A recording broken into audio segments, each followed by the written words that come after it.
সকাল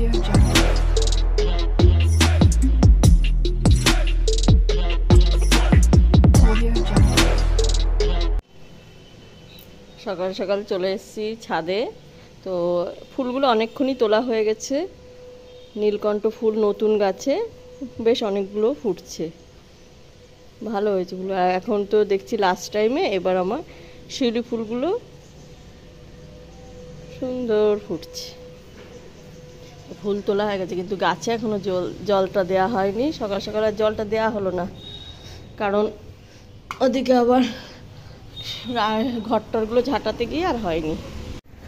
সুপ্রভাত সবাইকে, বুলুস ডেলি ব্লগে সবাইকে স্বাগত। আজকে হচ্ছে বুধবার আর এখন বেজে গেছে তো 9:30 হয়নি, 9:20 হয়ে গেছে। তো ছাদে সকালে এসে ফুলটা তুলে গেছি। তো এখন আবার এসে একটু গাছে জল দেওয়া হয়নি, দেরি হলেও কিছু করার নেই, কারণ কি বিকালে আর আমি আসার সময় পাই না, মনে থাকে না। তো এখনই গাছগুলোতে জল দিয়ে দেব। কালকে সারটার দেওয়া হয়েছে, আজকে জল দেবো। গাছগুলো মোটামুটি আগের থেকে একটু ভালো আছে, তো ফুল হচ্ছে। কয়েকটা গাছ মরে ঠরেও গেছে। তো এখন আগে গাছে জল দিয়ে নিই, তারপরে আবার বাজারও এসে গেছে। সকাল সকাল রোদটা কি জোর উঠেছে। আজকে আর স্নান করা হয়নি, সকাল সকাল স্নান করে নিই, কিন্তু একটু ঠান্ডা পড়েছে তো গলা টলা ব্যথা। তো আজকে পরে করব, সকালেই ফ্রেশ হয়ে গেছি। তো এবার কি রান্না করব, এখন আগে গাছে জলটা দিয়ে নিই।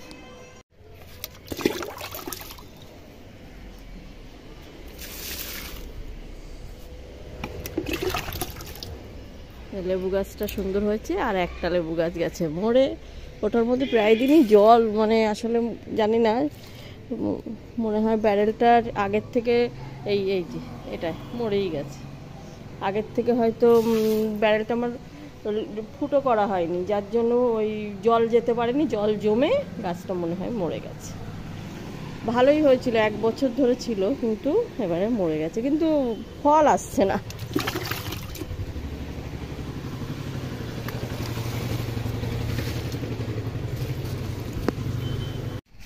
সকাল সকাল বাইরের ডগিদের জন্য রান্না হয়ে গেছে। যেহেতু কাঠে রান্না করছি, তো আজকে আরও সকাল সকাল বসিয়ে দিয়েছি। সকাল সকাল বসিয়ে দিলে আমার ওদিকে আবার পার্লারের লোক আসলে তখন এদিকে উনুন যায় লিভে, বাঁশ জ্বালিয়ে দিলে 2বার আসলেই হয়ে যায়, কারণ সময় লাগে না বেশিক্ষণ। এই আজকে এরকম 2টো বাঁশ ধরিয়ে দেওয়া হয়েছে, আর টুকটাক ছোটোখাটো কাঠ ঢুকিয়ে দিয়েছে, ব্যাস পুরো রান্না কমপ্লিট। এই যে ডগিদের রান্না, এখানে মা আর 2টো বাচ্চা আর তার মাসি, আর আরেকজন উপস্থিত হয়েছে। সে এখন আমাদের এইখানেই শুয়ে থাকেন, বাথরুমের মধ্যে কি, কারণ এই বাথরুমগুলো তো ইউজ হয় না। ব্যাস ওই যে শুয়ে আছে।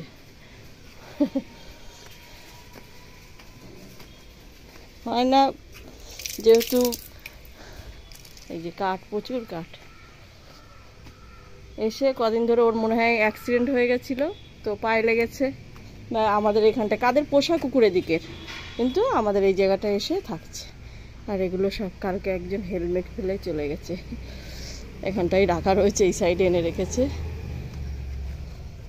এই জায়গাটা একটু পরিষ্কার করতে হবে। বর্ষা গেছে, এবার আবার একদিন ঝাঁটিয়ে দিলেই পরিষ্কার হয়ে যাবে।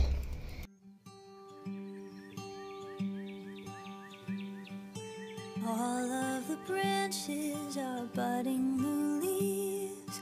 My neighbor's grandchild is begging him, please come outside.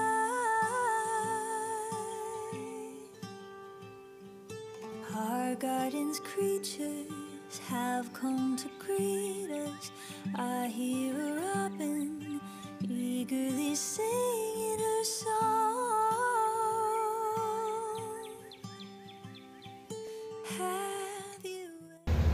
দেখেন কি কি সবজি এনেছে।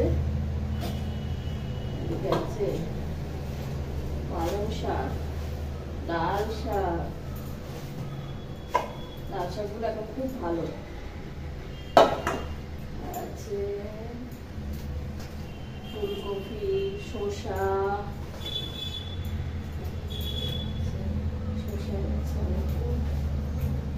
বড় বড় শসা, ঝিঙে, ঝিঙেটা আনতে মানা করেছিলাম, এনেছে। চলো শেষ হয়ে গেছে সাদা তেল এসছে, বেগুন রয়েছে, বেগুনও নিয়ে এসছে। শীতের সময় তো বেগুন ভাজা, বেগুন পোড়া, কিন্তু এখন বেগুন পোড়া না, এটা ভাজার জন্য বেগুন পোড়া আলাদা। এদিকে আছে মনে হয় গাজর, বিনস আর ক্যাপসিকাম নিয়ে আসতে বলেছি। মেয়ে একটু চিলি চিকেন খাবে বলছে, তো আজকে রান্না করবো ভাবছি। এদিকে এসছে গুঁড়ি কচু, সিম, ভেন্ডি, আর আগের দিন তো আলু নিয়ে এসেছিল, আলু পেঁয়াজ এগুলো আছে। আজকে যেহেতু বুধবার হাটবার আছে, তো সবজিও নিয়ে আসতে বললাম। আর আজকে দেখা যাক চিলি চিকেনটা করি কিনা। আমি খুব একটা ওটা রান্না করি না, কিন্তু দেখবো কেমন করি। এবার এখন আমাকে এক এক করে সব গোছাতে হবে। বিনসগুলো কেটে নেবো, একেবারে তেলটাও ঢেলে নিই, এগুলো ফ্রিজে রাখতে হবে।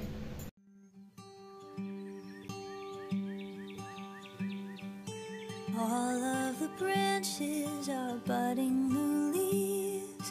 My neighbor's grandchild is begging him, please come outside.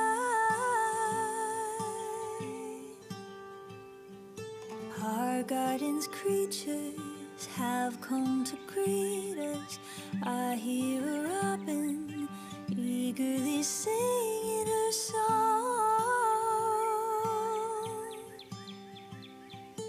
Have you ever heard? ঘুম থেকে উঠে দেখি এই অবস্থা, কত কিছু এসে গেছে। সব দেখানো হয়েছে সবজি, এটা এখনো খুলিনি। এটা হচ্ছে আমাদের চিলি চিকেনের জন্য মাংস, আর অর্ধেক হচ্ছে ডোডোর জন্য, আর এইগুলো হচ্ছে দুষ্টুদের গোষ্ঠীর জন্য। দুষ্টু বলতে জানোই, আমি বাইরের ওই ডগিটা ছোট্ট যে পুচকে, ওর নাম দুষ্টু দিয়েছি। একটা নাম প্যাঙা, একটা নাম দুষ্টু। ওনারা খান। ওদের মাংস শেষ হয়েছে, আরো একদিন হবে, তো আবার আজকে একেবারে এনে রেখেছে সবসময়। তাহলে বুড়ো টুড়ে গেলে তো একেবারে এনে রেখেছে, কারণ আমাদের জন্য এসছে মাংস, তো একেবারে এনে রেখেছে। আবার বলবে আবার আসবে, তার থেকে এখনই নিয়ে আসা ভালো। আর মা তো দেখিয়েইছে যে আজকে সকাল সকাল একদম রান্না হয়ে গেছে।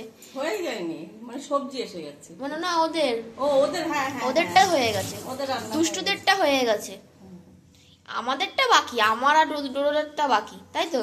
হ্যাঁ, আমাদের এখন এদিকে ডালিয়া একটু বসানো হয়েছে, সকালে যেটা একদম বিচ্ছিরি হবে, কারণ ওর মধ্যে 14 সবজি ঢুকানো হয়েছে।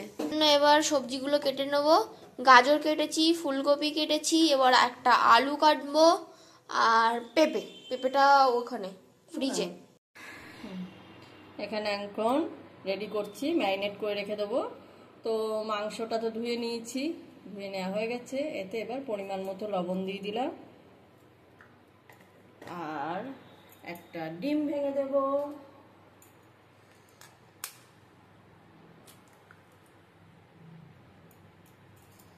তারপরে এতে দিয়ে দেবো একটু এই যে ময়দা আর কর্নফ্লাওয়ার।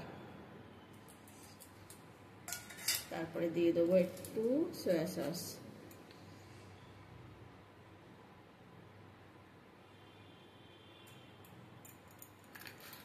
তারপরে দিয়ে দেবো একটু ভিনিগার।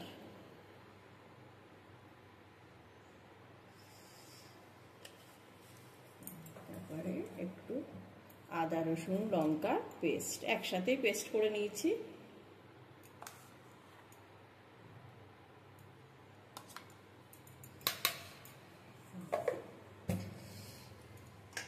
আর গোলমরিচের গুঁড়োটা পরে যখন করব তখন দিয়ে দেবো, এখন গোলমরিচের গুঁড়োটা আর দিলাম না। এখন এটাকে একটু ম্যারিনেট করে রেখে দেবো। আর ওই গ্রিনটা দেবো না? ভিনিগার দিলাম তো, ওই গ্রিন কি সুন্দর কালার। আর এই দেখো কত সুন্দর কাটা হয়েছে, খুবই সুন্দর লাগছে, কালারিং সব। এটা ডোডোর। এটা এখন কিছুক্ষণ ম্যারিনেট করে থাক, আমি ততক্ষণ আমরা খেয়ে আসি। কি জানো এটা? ডালিয়া, ডালিয়া ইয়াক। ব্যায়াম হয়ে গেল। উনিও খেয়ে এসছেন বিস্কুট ওনার। এর মধ্যে একটু লঙ্কার গুঁড়ো অ্যাড করছি আর মরিচ গুঁড়োটা তখন ছিল না।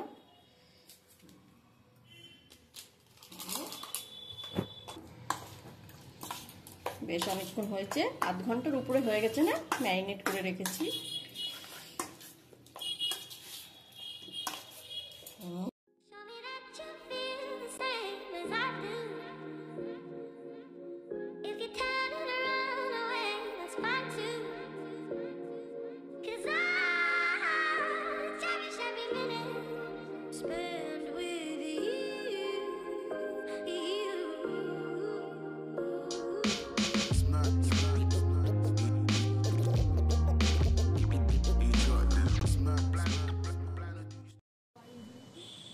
ডোডোকে দেখো কি সুন্দর বসে আছে। এবার এই উপর তলার থেকে নিচের তলায় সব দেখা হচ্ছে। কুকুর ভর্তি। হ্যাঁ হ্যাঁ, একটা আন্টি যে বলছিলাম কালকেও দেখিয়েছিলাম, ওই আন্টিটার মানে অনেক কুকুর আছে ওই আন্টির বাড়ি, মানে স্ট্রিট ডগি। তো ওষুধ খাওয়াচ্ছিল বাচ্চাদের, আর এবার বাচ্চাগুলোকে যখন মাংস খাওয়াচ্ছে তখন ওই বড়গুলো এসে ছিনিয়ে নিচ্ছে, দুষ্টুমি করছে। তাই ঝগড়াঝগড়ি বেঁধে গেছে কুকুরদের মধ্যে। আর ডোডো গেছে রেগে, কেন ঝগড়া করছিস? ডোডোকে দেখো চিন্তাতে। আমি এখানে বালিশগুলো রেখেছিলাম আর ওখানেও ওরম করে শুয়ে পড়েছে, দেখবে তাই। এখন কোনো কথা হচ্ছে না, এখন এদিক ওদিক দেখা হচ্ছে। আজকে উনুনেও রান্না তো হয়েই গেছে। আর এই যে আমাদের প্যাঙা, এর নাম প্যাঙা। দুটু কই দুটু? এদেরই ওষুধ খাওয়াচ্ছিল আর ঝগড়াঝগড়ি বেঁধে গেছে। কি সমস্যা! আমি স্নানটা করে আসি। এই তো এখন এভাবেই থাকবেন। বুঝি তো একদম কমপ্লিট। এই ভাজাটাও খেতে না যা লাগে না এগুলো। তুমি আর খেও না। আহা আহা, লোভ সামলানো মুশকিল মা। এখানে সব গাজর, তারপরে কি আছে, বিনস, ক্যাপসিকাম সব মা ভেজে নিয়েছে ওটা ফ্রাইড রাইসের জন্য। আর যেটা ফ্রাইড রাইস চিলি চিকেন হবে। এবার কি হবে মা? ও চিলি চিকেন। গরমই আছে, এর মধ্যে এই যে লঙ্কা কুচি আর রসুন কুচি ভালো হয়ে গেছে। পেঁয়াজ,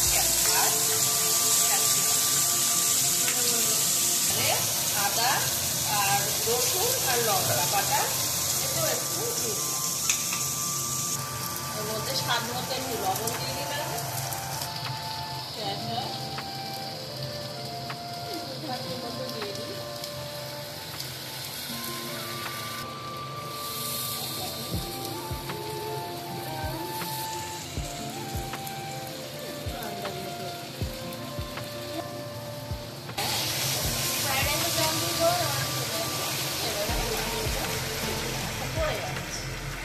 মাংসটা মা এবার দিয়ে দিল। মানে বিশাল কমপ্লিট। মেশিনটা আগে মেশিনটা শব্দ কম ছিল, একদম পুরোপুরি মা। এবারে এটাতে মাংস ম্যারিনেট করে রেখেছিলাম, ওটার মধ্যে একটা কর্নফ্লাওয়ার বানিয়েছি। জানলা থেকে এবার এই জানলায় এসছে। দেখো দেখো 1:30 আমি স্নান করে আসলাম। এবার ডোডোকে খাওয়াবো, বা যদি ও নিজে খায় সেটাও বেটার। ভাত দিলাম, একে একে সব সিদ্ধ জিনিস দিয়েছি। আলু, ফুলকপি, পেঁপে, গাজর, উপরে টক দই ছড়িয়ে দিয়েছি। তো এবার অবশেষে খেতে বসবো। বাবা, এমন সময় আমার কাস্টমারটা আসলো, না এদিক না ওদিক। আমার আবার তো ফ্রাইড রাইস খেতে ভালোবাসি, কিন্তু আমার একটা সমস্যা আছে, সেটা হচ্ছে আমি না এইগুলো বেছে বেছে খাই, এইগুলো খেতে পারি না। তো আর আমার জন্য ফ্রাইড রাইস খেতে একটু সময় লাগে। তো ভাত তো মা বেড়ে দিল, এবার আসল জিনিস আসবে। ও ভাই সাব, আর এবার আসল জিনিস হচ্ছে চিলি চিকেন। দারুণ দেখতে হচ্ছে, দারুণ। হ্যাঁ দাও, যা দেওয়া খেয়ে দেখি। ও বাবা, হেভি হয়েছে, বেস্ট। মা পাস করেছে চিলি চিকেন বানানোতে, হাততালি। আর একজন লোভে পাচ্ছে না থাকতে, কিন্তু ওনার খাওয়া হয়ে গেছে। এখন বাজে 10টা 5, ডোডোর খাওয়া সবে হলো। এখন উনি মার সাথে বাইরের সব দৃশ্য দেখছেন। এ কি ডগি দেখেছে? ও ডাকছে, মনে হয় বাইরে ডগিদের ডাকছে, বাপি খাবার দেবে তাই। এখন কান্না শুরু হয়ে গেছে।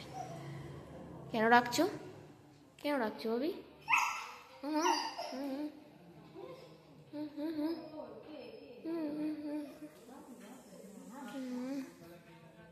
ওমা, এখন বাজে 10টা 20, আর এই দেখো এখন গরম হচ্ছে চিলি চিকেন আর ফ্রাইড রাইস। হলেই হালুম হালুম করে খেয়ে নেবো। হোক গরম, ততক্ষণ আমি থালাগুলো রেডি করি। আর আমার এই মাইয়া লোক, আমার এই পায়ে একটু কেটে গেছে কালকে পড়ে গিয়ে, তো বারবার শুধু ওই দিক গিয়ে করছে। ভালোই লেগে গেছে কালকে, একটু বেশি লেগে গেছে, একটু হালকা ফুলেও গেছে, মানে পুরোপুরি পড়িনি, উপরে একটু পড়ে গেছে। সবাই এটা বলছি তো সবাই হাসছে যে কীভাবে চলিস অন্ধের মতো। ব্যাপারটা হচ্ছে আমি জুতো মাঠটা পরেছিলাম, আর প্যান্ট ছিল প্লাজো, তাও বৌমণির, তো একটু বড়, তাও পরছিলাম। কিন্তু কালকে একটু বেশি পাকাম হয়ে গেছে, প্যান্টও প্লাজো লম্বা বড়, তার উপর দিয়ে জুতো হয়ে গেছে মার, তো স্লিপ খেয়ে ধুপুস, মুখ থুবড়ে পড়ে যায়নি, বসে পড়েছি। এবার পুরো হাঁটুর ওপর আমার পুরো ভাতটা পড়েছে, তো ওর জন্য একটু বেশি লেগে গেছে। আর রাস্তায় কেউ দেখতে পায়নি, সেটা সব থেকে বড়ো কথা। সন্ধেবেলা ওইটা ডোডোকে নিয়ে ঘুরতে গেছি রাস্তায়। এখন তো বললাম রাস্তায় বাইরে আমরা যাই, তো তখনই হয়ে গেছে। আজকে যাচ্ছি, বাবি বলছে যে আজকে আবার পড়ে যাবি না তো? মান সম্মানই নেই আমার, ফাও পড়ে গেলাম উল্টো পাল্টা দৌড়াতে গিয়ে। ভাগ্যিস কেউ দেখিনি, মান সম্মান চলে যেত। পড়ে যাওয়ার, চোট খাওয়ার থেকে মান সম্মান চলে যাওয়ার ভয় বেশি। বসো বসো বসো, আগে বসো। ডোর পেয়ে গেছে ঘুম, এখন বাজে 11টা 50। এবার আমরা ঘুমিয়ে পড়ছি। আমার পায়ে একটু হালকা ব্যথাও করছে, কেটে গেছে তো একটু ব্যথা করবেই। কালকে দেখি মলম আনবো, দাদা একটা মলম বলে দিল, সেটা আনবো। তো আজকের ব্লগটাই অবধি। আমাদের ব্লগ ভালো লাগে থাকলে লাইক শেয়ার সাবস্ক্রাইব করতে একদম ভুলবে না। Good night, tata. ঘুম পেয়ে গেছে, দেখো চোখ ছোট হয়ে গেছে, ছ করছে। চলো ঘুমিয়ে পড়ি। নুনটুপালা কোথায়? মানে নুনটুপালা নুনটুপালা নুনটুপালা